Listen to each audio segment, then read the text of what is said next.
RG Kar medical কলেজের ময়নাতদন্তের report নিয়ে আজ দিল্লির এইমস বিস্ফোরক তথ্য দিল সিবিআইকে। আরজিকর চিকিৎসক পড়ুয়ার খুন এবং ধর্ষণে যখন সঞ্জয় রায়কে গ্রেপ্তার করা হয়, তখন নির্যাতিতার শরীরে 24টি আঘাতের চিহ্ন খুঁজে পায় সিবিআই।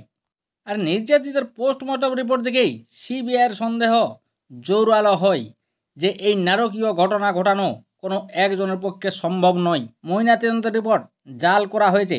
এরপরে তড়িঘড়ি সিবিআই ময়নাতদন্তের রিপোর্ট দিল্লির এইমসে পাঠায়।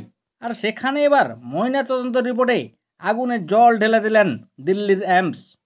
যে ময়নাতদন্তের রিপোর্ট নিয়ে একগুচ্ছ অভিযোগ উঠেছে তাতে সেরকম কোনো গলদ নেই বলে জানিয়ে দিল দিল্লির এইমস। তবে ওই রিপোর্ট অনুযায়ী যে একটি বিষয়ের ক্ষেত্রে তারা খামতি দেখতে পান, সেটা কিন্তু খুব বড় কোনো ব্যাপার নয় বলেই জানিয়েছেন দিল্লির এইমসের বিশেষজ্ঞরা। অন্যদিকে আবার সন্দীপ ঘোষ এবং অভিজিৎ মণ্ডলকে জেলে জেরা করছে সিবিআই।